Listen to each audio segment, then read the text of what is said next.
everybody! Now today's video is something you've been asking for over and over and over, and that is, Katie, what is the difference between an eating disorder and disordered eating?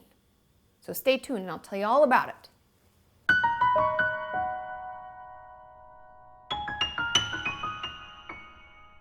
So like I said, today we're going to talk about the difference between an eating disorder and a disordered eater. I know we use the words a lot and people get confused, and to be honest, I think it's because they sound a lot alike.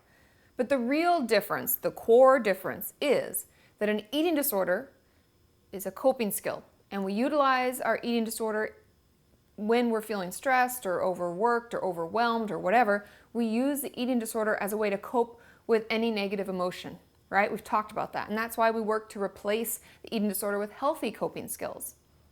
So that's what an eating disorder is. Now, disordered eating is not a diagnosis. It's not something that people use as a way to cope. It's not the same. See the difference? Eating disorder is a coping skill. Disordered eating is an unintuitive eater.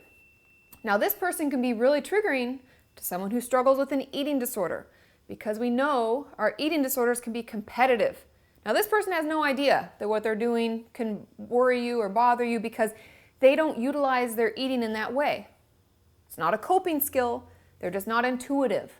So this person, a disordered eater, is not someone who checks in with their hunger fullness cues, who makes sure their body gets the nutrition that it needs. If they crave something, they oftentimes don't give it to themselves, or they may, what we would consider binge, but they're not really binging, they're just not intuitive. Does that make sense? So an eating disorder is a coping skill, and a disordered eater is someone who's not intuitive. They don't utilize their eating for any other reason. They're just not healthy eaters.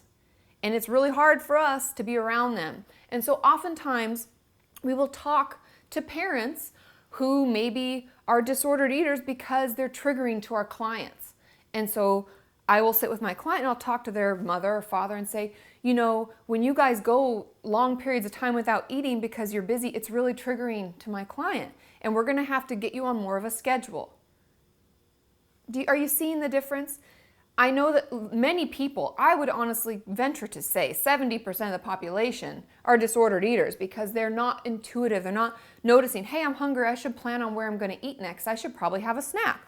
We don't think about it like that because the thing that's different is when we have an eating disorder, all we think about, all we worry about is all around food and eating. And for a lot of other people, it's not like that. And so they won't eat when their body actually needs them to, or they may overeat.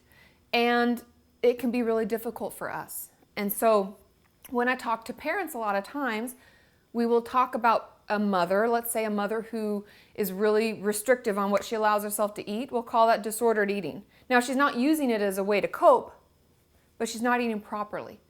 So my main message is the difference is an eating disorder person uses it as a coping skill, and it's actually a disorder in the DSM. And it's something that we get help on and we go to treatment for. Someone who has disordered eating can live their whole lives like that.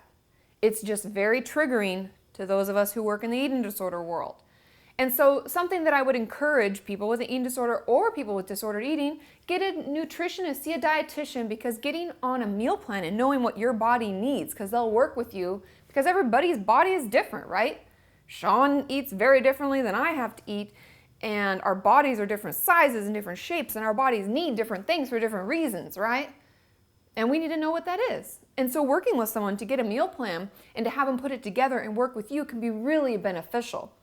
And it will actually get us out of this potential disordered eating plan where we're not checking in with our body and we're not noticing when we're hungry and when we're full. So please, if you're worried whether you have one or the other, the best thing to do is to see a therapist and to see a dietitian. So I hope that clears up the difference because I know it can be confusing. And don't forget to add me on Google+, because as you know, that's the way I can respond to your comments and comment back. And also make sure you ask your questions using the hashtag KatieFAQ. You can find me on Tumblr, Twitter, my website, katiemorton.com, obviously on YouTube and Pinterest. I'm all over the place. So find me and let's break through the stigma of mental health.